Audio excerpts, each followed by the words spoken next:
Hello there, my Crusade friends.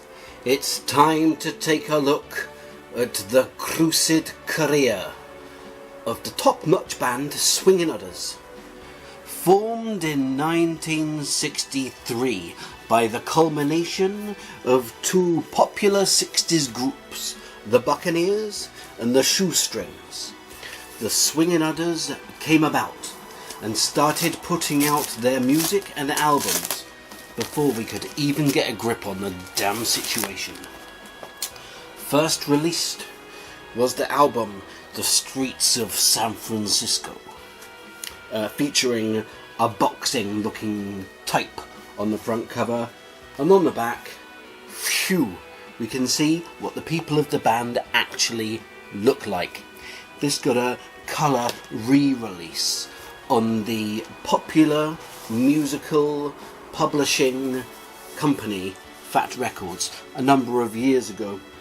Here we can see we have the picture of the band there, perhaps ordering food, doing a seance, or just hanging around, as we say over here. We have the words of the songs, and at the bottom, the name of the band, in case you didn't realise. On the back, more of the same. And now, of course, it's common knowledge, this came on Splodgy Wodgy colour, which is a very nice LP. Very nice LP. Just like a lot of the music on it, very nice LP. A nice piece of the history of the band.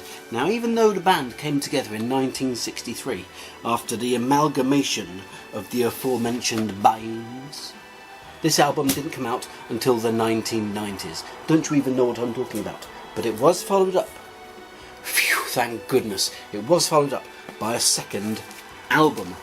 What came out later on. Let's take a look at that one now. So this is a juvenile product of the working class. It has a colourful picture on the front of a disturbing riot scene, perhaps in the style of the opening credits of Batman, the Batman television series. And on the back, once again, a picture of the band, in case you didn't know what they look like or what they're all about. Let's have a quick look at the record to see what that's all about, unless you're not interested in knowing what the record's all about. So this one came on this lovely colour. Look at that, that's a lovely yellow or something. So this is a yellow or something. This is the classic repress colour, not the original, not the recent 25th anniversary version repress on colour, but the original colour repress, what did come out a number of years ago. And to be more specific, it came out when it did. So next up, I'm having a bit of trouble getting this insert back in. It just won't go back in. I don't know what's wrong with it. It's starting to bother me. It's starting to puzzle me just a little bit more than it should. Get in there, you Crusade item. I don't know why it won't go in. Is there some sort of difficult item in there in a way? Maybe a stone got in there, or a suspect part. Now, I'm not one of those who's going to claim that he has every Swingin Utters album. I'm not a master of the band. I don't have that one with the red cover and the bullets. But what I do have is Swingin Utters' very own self-titled album from 2000, I think. 99 or 2000, like that. Look at that silvery lettering on the front. What a silvery bit of lettering. And a house which, funny enough, looks exactly the same as my house, which is where I live. The record itself is blue as the day is young. A see-through blue, very nice. Which is funny, because not only is the album see-through physically, but I see through their attempts to control my mind with their brain-twitching music. I hope you enjoy that fact. 2003 comes along. What a year, 2003. The very first Swingin Utters album, what I ever heard, because I only discovered them in 2002 or 2003. 2003 was Dead Flowers, Bottles, Bluegrass and Bones. And unfortunately at the time, I was only buying CDs, rather stupidly. I was only buying CDs and not records. So this is, unfortunately, the 2003 Classic Series repress, not the 2003 original, which was yellow, green, something like that. But look at that. That's a nice splodgy colour, nonetheless.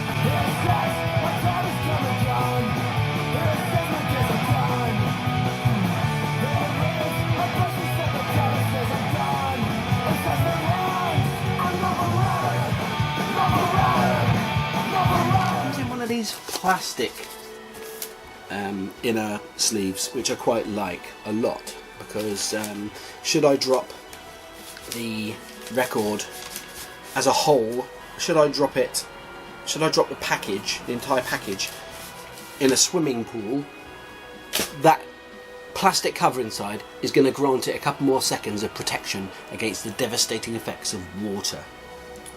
Yeah. So then, unfortunately, there was a few years with no Swingin Utters LPs coming out. What a terrifying portion of my life. In fact, I'd completely forgotten that they existed. That's until a few years later, 2011 in fact, we had Here Under Protest, which is a very dark cover.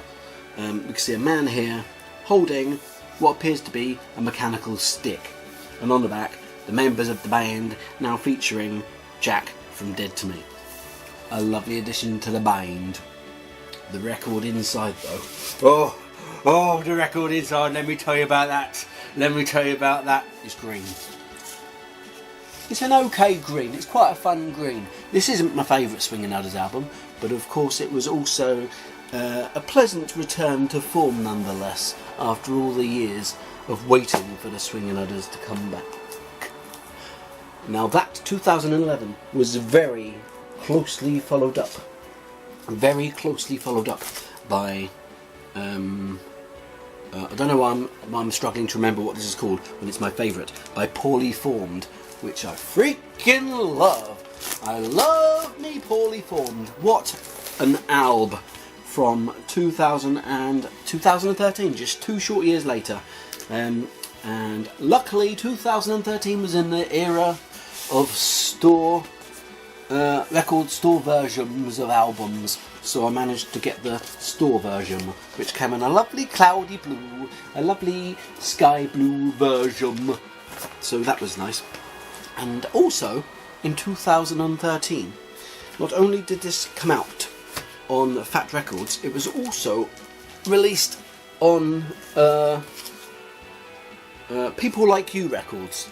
Also got the license to release this album, and they pressed their own bunch of copies on black and or blue and or grey, which are different because they were printed in a sleeve, and they, oh look at that, it comes in a much flatter colour, and it's 180 grams, which is the weight of the album, which unfortunately doesn't make any difference to the sound quality, but it feels more satisfying to the hand, and it's also very satisfying to the ear, as it has some of my very favourite Swingin Utters songs.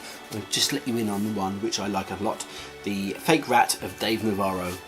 Amazing song, one of my favourite Swingin Utters songs of all time. I couldn't even tell you why, I just love it, it resonates with me like a poo in the stomach.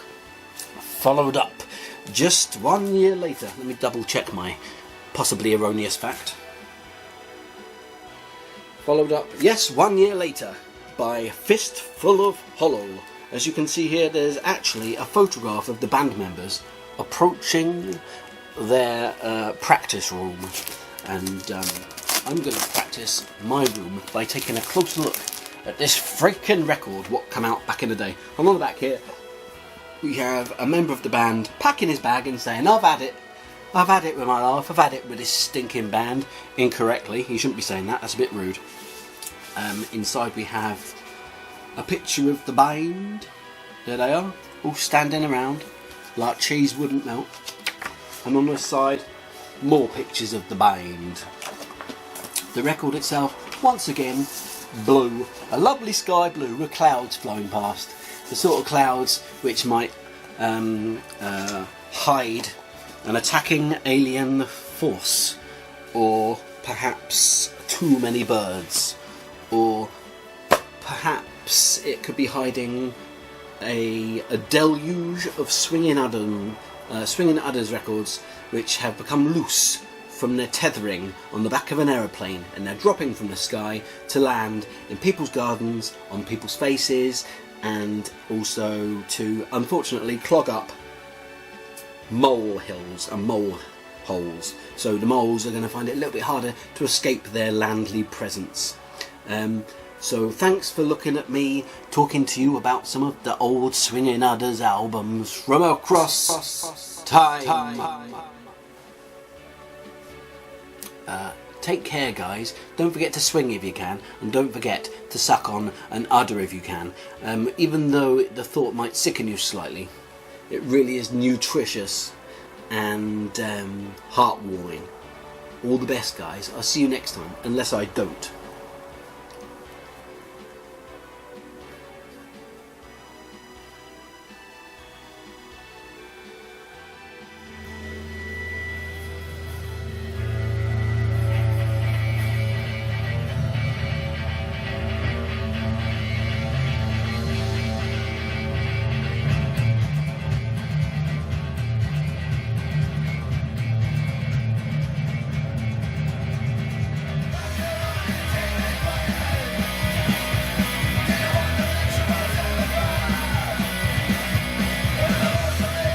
Thank you ever so much for watching my very good video. Don't forget to subscribe to the Very Good channel and come back next week for another very good video. A video to watch now. It's a good video.